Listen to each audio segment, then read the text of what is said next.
para variar en los salmos, en el capítulo 44. Salmo 44. Y voy a leer este salmo, los versos 1 al 8. Vamos a enfrentar este salmo en dos tandas, digamos, ¿no es cierto? Hoy día va a ser el primer mensaje y la próxima semana vamos a terminar. Y voy a leer del salmo los primeros 8 versos. Yo los voy a invitar a que los sigan leyendo y meditando esta semana, ¿ya? Dice así el Señor en su palabra: Dios nuestro, lo oímos con nuestros oídos y nuestros padres nos lo contaron, las grandes proezas que en su favor realizaste en los días de antaño. Tú mismo desalojaste a las naciones, castigaste duramente a esos pueblos y a nuestros padres los dejaste echar raíces. Porque no fue la espada lo que les dio la posesión de la tierra, ni fue tampoco su brazo lo que les dio la victoria. Fue tu mano derecha, fue tu brazo, fue el resplandor de tu rostro, porque en ellos te complacías. Dios mío, tú eres mi rey. Envía tu salvación al pueblo de Jacob. Por ti derrotaremos a nuestros enemigos. En tu nombre los hundiremos en el suelo. Yo no confiaría en mis flechas, ni tampoco mi espada podría salvarme. Pero tú puedes salvarnos de nuestros enemigos y poner en vergüenza a los que nos odian. En ti, Dios nuestro, nos gloriaremos siempre y nunca dejaremos de alabar tu nombre. Les invito a que tengamos un momento de oración para después disponernos a escuchar el mensaje de la palabra. Señor, una vez más nos dirigimos a ti a través de la oración. Ahora, Señor, para agradecer este espacio que tenemos para recurrir a tu palabra y poder escuchar de ella, Señor, el mensaje que tú tienes para nosotros. Creemos, Señor, lo confesamos así, que tú te revelas a tu pueblo por medio de tu palabra. Creemos también, Padre, que nosotros no solamente somos edificados o somos bendecidos por tu palabra, sino que somos también empujados a hacer tu voluntad. Somos llevados al arrepentimiento, Señor. Y todo esto sucede para que nosotros, tu pueblo, podamos tener una vida abundante, pero también una vida de acuerdo a tu voluntad, Señor, y no a la propia, que siempre está inclinada hacia lo malo. Señor, ayúdame y ten misericordia de mí para que lo que exponga de tu palabra, Señor, sea la verdad y sea lo más fiel posible a lo que tú quieres que nosotros recibamos hoy día. Oramos en el nombre de Cristo Jesús. Amén. Amén. Hermanos, no debemos olvidar que seguimos en los salmos, en esta serie de salmos que sabemos que son de los hijos de Coré. Yo cuando empecé esta serie les dije que todos estos salmos, entre, ¿verdad?, al 42 al 49, es un grupo de salmos, ¿verdad?, que son compuestos por los llamados hijos de Coré, que era una familia de levitas muy antigua, ¿ya? Entonces, eso tenemos que tenerlo siempre presente. No son salmos de David, no son salmos de Salomón, sino que justamente salmos inspirados por el Señor, pero de estos hijos de Coré. Y estamos nuevamente frente a un poema, si ustedes se han dado cuenta allí en lo que leyeron. No te nervios. Me pongo más nervioso yo. Que estamos frente a un cántico o un poema instructivo. ¿Se acuerdan que yo lo dije cuando aparece el masquil? Ese masquil, ¿no es cierto?, significa eso, que es un poema o un cántico o un salmo instructivo. Ahora, esas cosas las tenemos relativas o meridianamente claras. Lo que no sabemos es si este autor, hijo de Coré, es el mismo autor del Salmo 42 y 43. Eso no lo sabemos. Puede haber sido otro de los descendientes y parte de esa gran familia, ¿ya? Ahora, tampoco sabemos el tiempo en que fue escrito este salmo, o sea, de manera exacta. Podemos entender que es un salmo escrito en un contexto de guerra. Si ustedes siguen leyendo acá, ¿no es cierto?, se van a dar cuenta, especialmente en la segunda parte de este salmo, o en lo que yo dejé para la segunda parte en realidad, que el contexto es un contexto bélico, ¿ya? Es un contexto en donde el pueblo de Israel estaba expuesto a la guerra, había guerreado, ¿no es cierto?, o estaba por guerrear, a lo menos, ¿ya? Y también sabemos que este levita, o este hijo de Coré, en algún momento tomó las armas también, o fue parte de algún ejército por las expresiones que pone allí en el mismo Salmo 44, de no confiar ni en su flecha ni en su espada. ¿Ya? Entonces podríamos decir que este hombre, el autor de este salmo, estuvo involucrado en este conflicto bélico. Entonces, las cosas que son complicadas de poder entender en qué tiempo fue este conflicto. Sin lugar a dudas fue en un tiempo donde había reyes, ¿ya? Donde estaban, digamos, las monarquías instaladas y estaban probablemente ya separados, ¿no es cierto?, Judá de Israel, que son dos reinos que se formaron, ¿ya? Hoy veremos la primera parte de este salmo, como yo le decía, que nos relata lo que hay en la memoria del salmista, pero también en el resto del pueblo, con respecto al actuar de Dios en favor de ellos, y que se transmitió o se fue transmitiendo de generación en generación. Es lo que se conoce como la tradición oral, ¿ya? Que padres, abuelos, bisabuelos le fueron contando, ¿verdad?, a sus descendientes de cómo Dios había actuado. Pero también ellos tenían, fuera de la tradición oral, ya tenían algunos escritos que ellos, lo que nosotros conocemos como el Pentateuco o los libros de la ley, que contaban también mucho de lo que Dios había hecho en favor de su pueblo. Esta parte del Salmo, esta primera parte, va a marcar un contraste con la segunda, por lo que vamos a ver Dios mediante la semana pasada. Si quieren saber cuál es el contraste, no se pierda el sermón de la próxima semana, ¿ya? Entonces, yo quiero invitarlos a que nos metamos en el texto, nos metamos en este salmo, en esta primera parte, viendo fundamentalmente dos tópicos, para que después podamos también aplicar. Primero, poder poner atención en lo que relata de lo que este salmista y otros habían escuchado, de cómo obró o cómo obraba Dios antaño, ¿ya?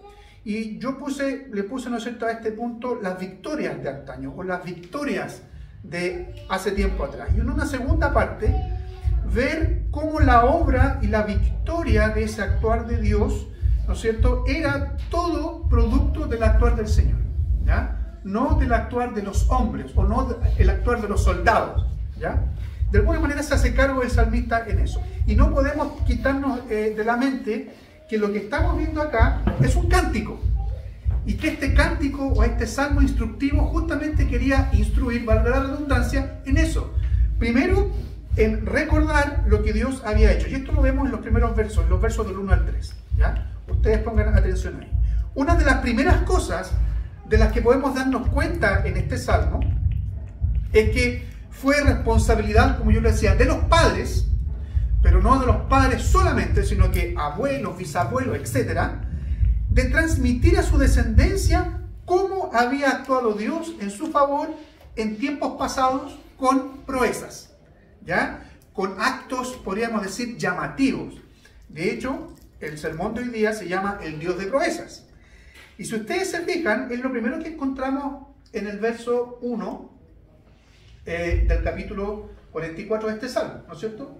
O del Salmo 44. Lo oímos con nuestros oídos, dice Dios nuestro, lo oímos con nuestros oídos y nuestros padres nos lo contaron.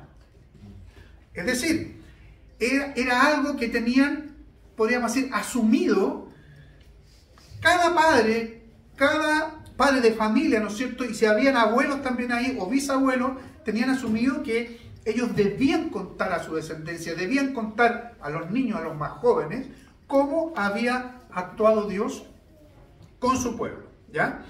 Había actuado con proezas, había actuado de manera poderosa, de manera grandiosa. Y esto nos recuerda algo, o nos debiera recordar, algo que el Señor había instruido a su pueblo. Pero no solamente había instruido esto de contar historias por contar historias, sino que la razón de fondo era mantener a la descendencia, mantener a las nuevas generaciones instruidas en quién era el Dios de Israel, en quién era ese Dios verdadero, ese Dios justo, ese Dios santo, ese Dios bondadoso. Y aquí ustedes recordarán en el Deuteronomio, en el libro de Deuteronomio, capítulo 4, voy a leer el verso 9.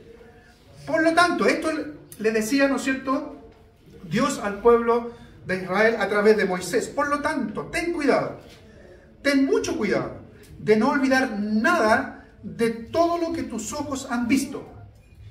Que no se aparten de tu corazón en ningún momento de tu vida.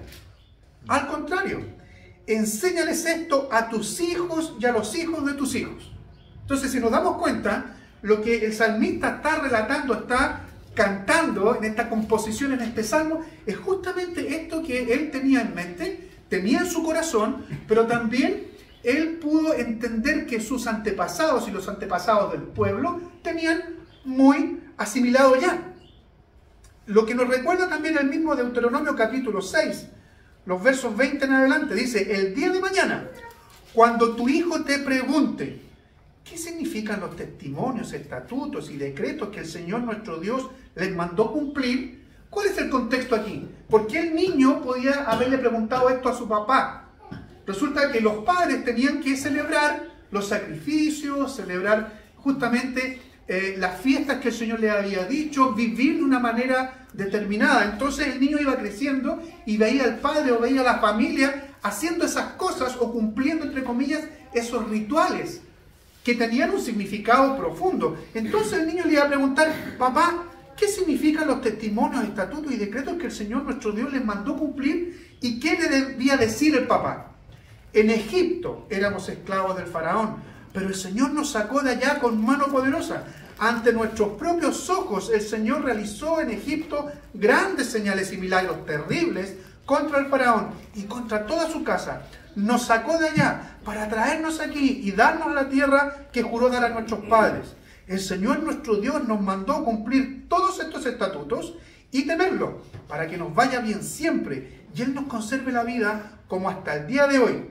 Si tenemos cuidado de poner por obra todos estos mandamientos delante del Señor nuestro Dios, como Él nos los ha mandado, tendremos justicia. Eso le respondía el papá al niño que le estaba preguntando qué significa todo esto, ¿ya? Entonces, claramente, el contexto de este salmo no tiene que ver con la salida de Egipto. A propósito que leí esto de Deuteronomio 6, no tiene que ver con eso. Ahora, está ligado en esto de que los padres, los abuelos le contaban a los niños cómo Dios había actuado. Pero el salmo esto no tiene que ver con Egipto, no tiene que ver que ellos salieron de allá. Lo más cercano que este salmista tenía y que el pueblo tenía de las proezas era la entrada y la toma de posesión de la tierra prometida.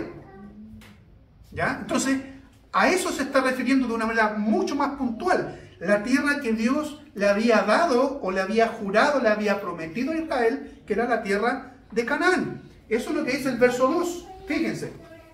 O sea, no es una cuestión que se me ocurrió a mí. Ojo, no estoy diciendo que se me ocurrió a mí. ¿Por qué? Porque está en el Salmo. Tú mismo desalojaste a las naciones, los que habían en esa tierra. Los desalojaste. Castigaste duramente a esos pueblos y a nuestros padres los dejaste echar raíces. De eso es lo que está hablando el Salmo. O de eso, a propósito de este masquil, es lo que está instruyendo este cántico. Sin embargo, los textos que yo compartí recién de Deuteronomio nos dan a entender que el salmista y el pueblo tenían bastante presente lo que habían escuchado y era su responsabilidad seguir transmitiendo esto con fidelidad. ¿Ya? Ahora, estas victorias, estas proezas, porque no eran victorias, no me estoy refiriendo a la María Victoria, ¿no es cierto? No eran victorias así sencillas, sino que eran victorias que habían sido connotadas, ¿no es cierto? Estas proezas que Dios obró en favor de su pueblo no fueron realizadas o no fueron llevadas a cabo porque Israel era un pueblo especial dentro de los otros pueblos que existían en la tierra. Es decir, Dios no dijo voy a actuar con Israel porque Israel es un pueblo especial. Estos tipos son un pueblo encachado. No. Es decir, podríamos decir sí también. O sea, eran un pueblo especial para Dios debido a que eran un pueblo escogido. ¿Ya? Pero no fueron escogidos porque eran especiales. ¿Me entienden? Que es muy distinto. O sea, Dios no escogió porque ellos eran intelectualmente más capaces o porque ellos eran más valientes. No. Los escogió y porque los escogió se vuelven especiales para Dios. Ellos se volvieron especiales entonces luego de ser escogidos como el pueblo de Dios. La pregunta es, ¿Qué había en ellos? ¿Qué había en ellos? ¿O qué hubo en Abraham, de donde nació, de donde Dios formó este pueblo, para que fuesen escogidos? Nada especial. No había nada especial. O, si decimos que había algo especial, era pecado. No había nada más.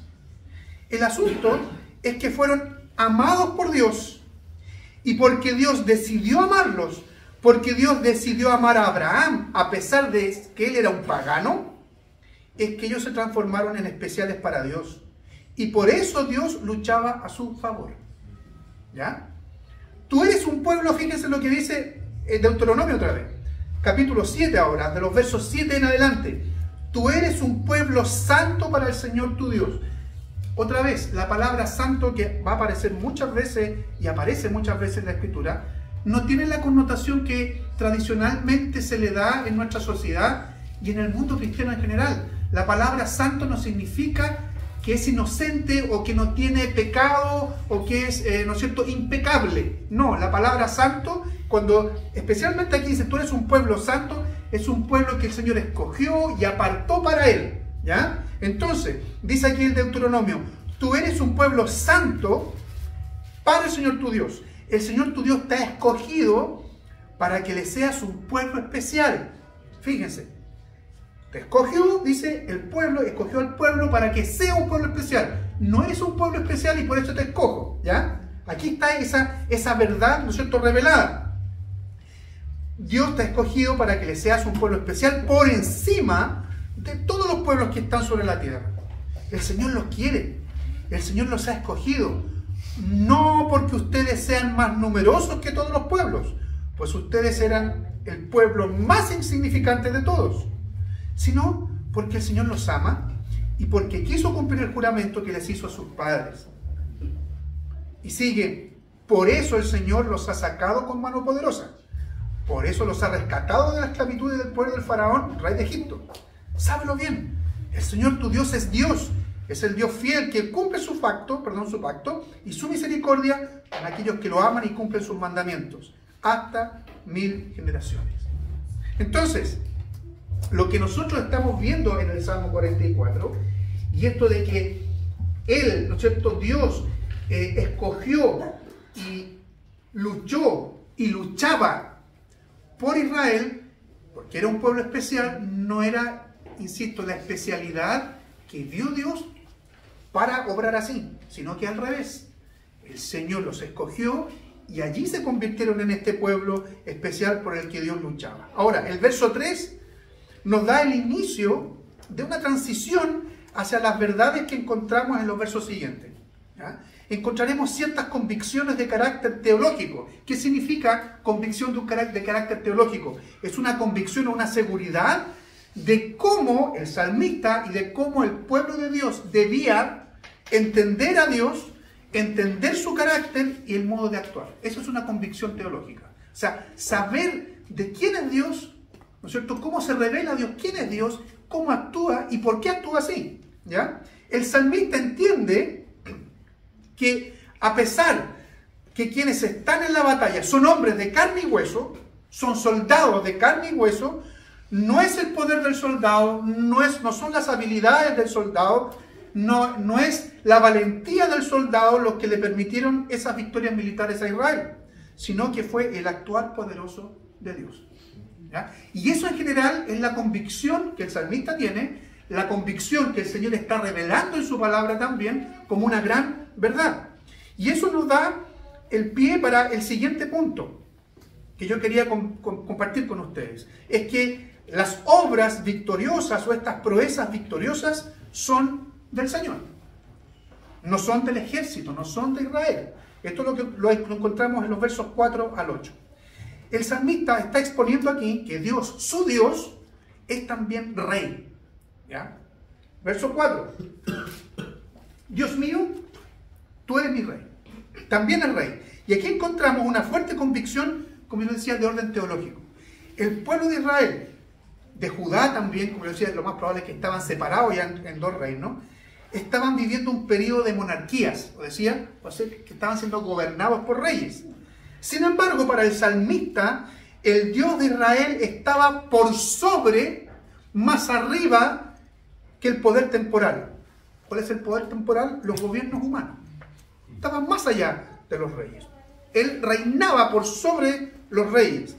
El que reina, el verdadero y supremo soberano, según el salmista, según el Señor en su palabra, es Dios.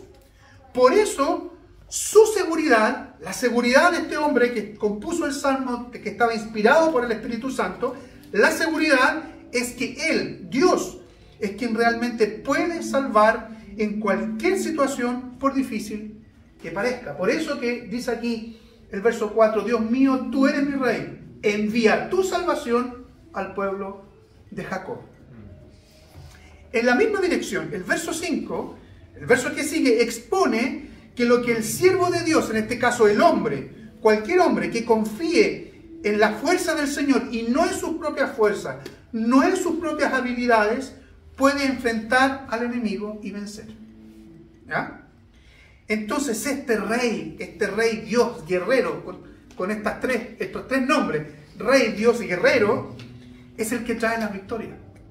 No es el poder o no son las habilidades, no son las estrategias humanas, no son las estrategias militares las que permiten que el pueblo venza.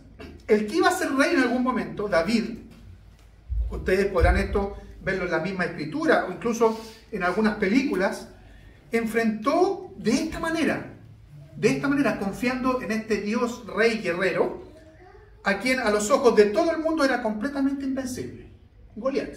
¿Se acuerdan de esa historia? Que son historias que se transmitían también después de generación en generación. ¿Y cómo enfrentó David a Goliat? David sí tenía estrategia, sin lugar a duda, ¿sí? Pero David no tenía la fuerza que tenía Goliat, ¿ya? No tenía la resistencia, a lo mejor a los golpes o al dolor que tenía Goliat. Y en ese sentido era impensado que David, un hombre común y corriente, porque Goliat no era un hombre común y corriente, porque descendía de una raza de gigantes, el tipo era bastante grandecito, por decirlo menos, ¿no es cierto? Era impensado que David derrotara a Goliat. ¿Y qué dice? ¿Cómo enfrenta David a Goliat? No lo enfrenta solo y exclusivamente a través de la estrategia, sino que dice también palabras que son profundas. Le dice, tú, Goliat, vienes contra mí armado de espada, de lanza, de jabalina, pero yo vengo contra ti en el nombre del Señor de los ejércitos, el Dios de los escuadrones de Israel, a quien tú has provocado. Toda esta gente, así se paró David frente a Goliat, a una distancia considerable, por supuesto todavía, porque si no lo dejaba hecho una brocheta al tiro, con la jabalina. Dice, toda esta gente, los que estaban observando ahí, quizás boquiabiertos, ¿no es cierto? Toda esta gente va a saber que el Señor no necesita de espadas ni de lanzas para salvarlos, para salvar a su pueblo. El Señor no necesita, no estaba poniéndose Él primero. La victoria, dice David, es del Señor y Él va a ponerlos a ustedes en nuestras manos. Bueno, la historia ya es conocida y sabemos cómo, de una manera vergonzosa, quedó, ¿no es cierto?, vencido y muerto este gigante Goliat a manos de David, pero David usado por el Señor. ¿Ya? Es como, yo pensaba en esto, es como querer enfrentarse una persona a un tanque, ¿no es cierto?, con un fusil. No tiene, o sea, le puede disparar, ¿no es cierto?, estar disparando todo el día al tanque y el tanque no le hace nada, ¿sí? Bueno, pero el Señor sabía dónde estaba el punto débil, en este caso, de Goliat, y usó a David para ello. Entonces, el Salmo usa expresiones que indican, además, para que nosotros, pero también para los oyentes originales, o los que estaban cantando el Salmo, los que cantaban el Salmo, entendieran, usa expresiones que indican apariencia humana para referirse a este actuar poderoso y sobrenatural de Dios en quienes Él usa, como por ejemplo David, ¿ya? ¿Cuáles son las expresiones que indican apariencia humana? Si volvemos atrás al verso 3, dice, Verso 3 dice, porque no fue la espada lo que le dio posesión de la tierra, ni fue tampoco su brazo, el de los militares, el de los soldados, lo que le dio la victoria. Fue tu mano derecha. Sabemos que Dios es espíritu, no tiene por lo tanto mano, ¿no es cierto? Fue tu mano derecha, fue tu brazo, fue el resplandor de tu rostro, porque en ellos te complacías. Entonces, estas expresiones que indican apariencia humana para referirse al actuar poderoso y sobrenatural de Dios, las usa el salmista, y Dios permite esto, y Dios inspira al salmista. ¿Para qué? Para que las personas entiendan, para que nosotros también podamos entender, ¿ya? Entonces, la mano derecha, el brazo y el resplandor del rostro de Dios, con estas figuras literarias, el salmista pone de relieve que la acción enérgica de Dios en la batalla, la mano derecha. Nosotros, la acción enérgica, o sea que Dios, este Dios guerrero, no entra en la batalla, no entra a guerrear, podríamos decir, así como descuidado, no, inmediatamente toma la iniciativa, con la diestra, como dicen en otras versiones, la diestra o tu mano derecha, la acción enérgica, pero también dice, tu brazo, Señor, fue tu brazo, es decir, un poder efectivo, fue tu brazo. Cuando un guerrero usaba bien, cuando un soldado usaba bien su mano derecha, cuando era diestro, ¿no es cierto?, usaba bien la mano derecha, lo hacía de una manera enérgica, y cuando su poder de fuerza, ¿no es cierto?, era efectivo, su brazo también era poderoso. Pero también el salmista agrega aquí que hay un resplandor en el rostro del Señor, y eso está implicando la bondad del Dios que ilumina la oscuridad o en tiempos de angustia sobre su pueblo. El rostro, el resplandor del rostro del Señor está haciendo esta, podemos decir, esta connotación. Entonces, no se preocupen si suena para allá la cuestión, tranquilo. No se preocupen, no miren para allá. No miren para allá, si eso está desconectado, yo lo desconecté, sí que suena adentro, ¿ya? Entonces se ponen a mirar para allá como aquí. No, póngame atención acá. Entonces, estas figuras literarias están mostrando aquello. El salmista y el Señor quiere que pongan la atención en Él. Mi diestra, mi brazo, mi bíceps, pero también el resplandor de mi rostro es lo que a ustedes les debe dar seguridad y confianza. Entonces, es debido a esto último que el salmista no confía en la tecnología militar. En la tecnología militar de la época. ¿Cuáles eran? Por eso dice, yo no confío ni en flechas ni en espadas. Esa era la tecnología militar de la época. Yo no confío en eso, sino que toda su confianza está puesta en aquel que puede salvarlos y avergonzar a sus enemigos, en el Dios Todopoderoso.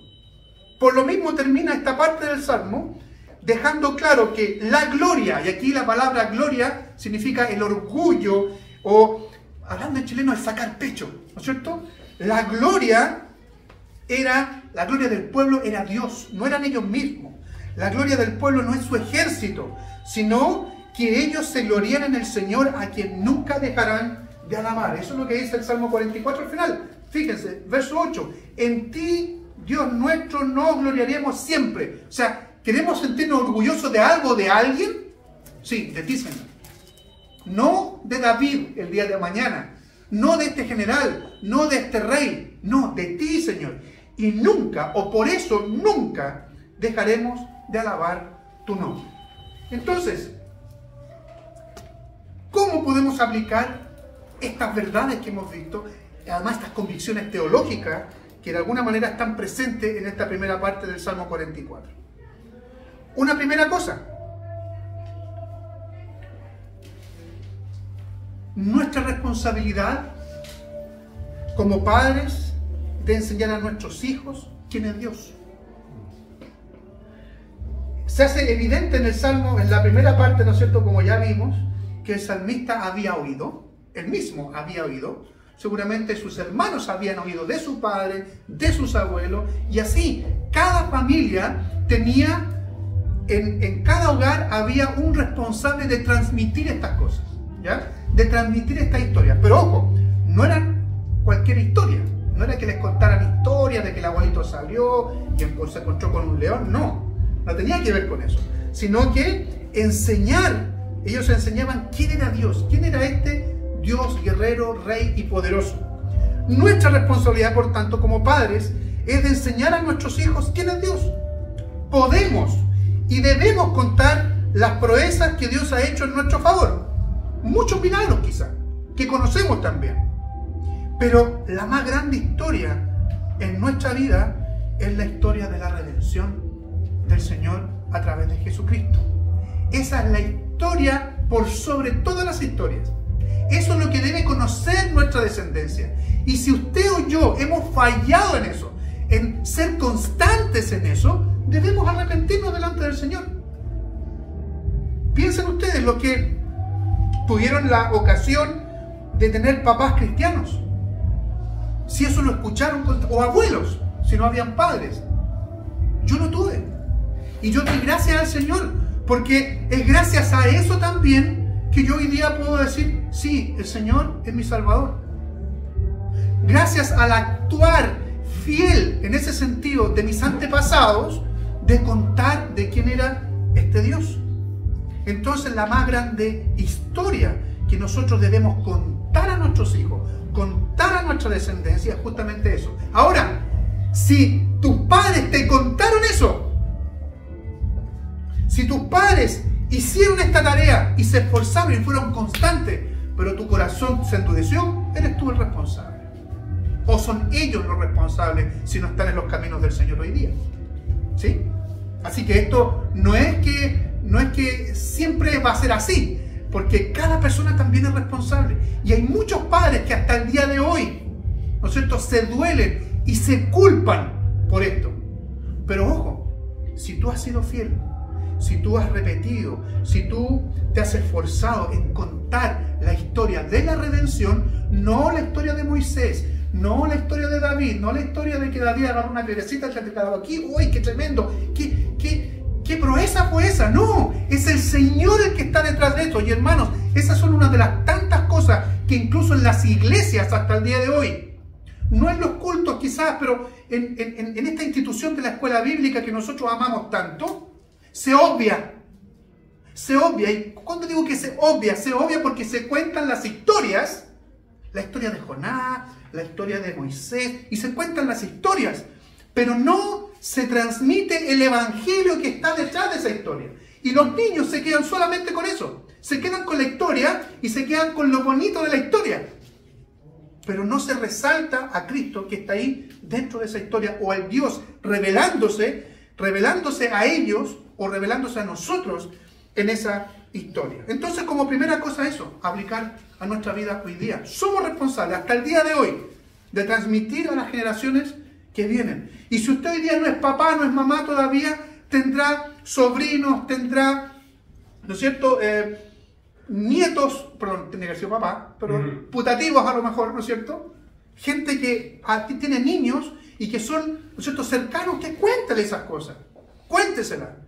Porque el Señor nos explica y el Señor nos dice que es nuestra responsabilidad. Lo que está haciendo ahí, ¿no es cierto?, nuestra hermana Marta es justamente eso.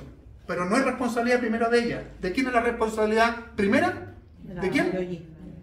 Apunten a la Yoyito. De ella, que es de la Yoyi. Segunda cosa. Así como Israel fue un pueblo especial en su momento, hoy la iglesia del Señor, que es su pueblo, constituido de personas de distintas razas, de distintos países, de distintas culturas, es un pueblo especial. Y sí, la iglesia es un pueblo especial. Israel no es un pueblo especial hoy día. Y hay muchos que equivocan eso.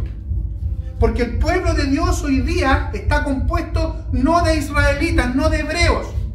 Y hay muchos que hierran en esto, hermanos, y esta cuestión trae confusión. Y por eso es que algunos se ponen a hablar, ¿no es cierto?, casi en hebreo en los cultos, predican casi en hebreo, se ponen acá a tocar un chofar y se pone la bandera. Ustedes han visto de repente cultos con la bandera de Israel atrás, etc. El pueblo de Dios hoy día no es el Israel étnico, no. El pueblo de Israel es la iglesia. Y es una iglesia multicultural, es una iglesia, podemos decir, incluso multisocial, con personas de distintas connotaciones o distintos espectros sociales. Sí, y es un pueblo especial, pero no por ser especial, al igual que lo explicaba adelante, Dios nos escogió, sino porque nos escogió, nos transformamos en especiales para Él, nos transformamos en un pueblo santo, en una iglesia santa. Entonces no podemos vivir arrogantemente como lamentablemente muchos hacen.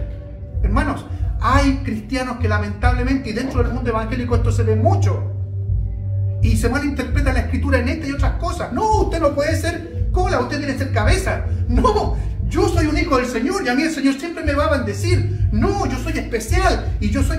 Y se ponen ellos y predican y enseñan de esta manera. Y el Señor nos dice otra cosa en su palabra, que no podemos vivir arrogantemente. Recordemos lo que nos dice el Señor al respecto. Voy a leer 1 Corintios capítulo 1, 3 versos 26 en adelante. Recordemos nosotros hoy día también lo que ustedes eran cuando Dios los eligió. Según la gente, muy pocos de ustedes eran sabios. Y muy pocos de ustedes ocupaban puestos de poder o pertenecían a familias importantes. Y aunque la gente de este mundo piensa que ustedes son tontos y no tienen importancia, Dios los eligió para que los que se creen sabios entiendan que no saben nada. Dios eligió a los que desde el punto de vista humano, nosotros, desde el punto de vista humano, son débiles, despreciables y de poca importancia. A esos eligió Dios.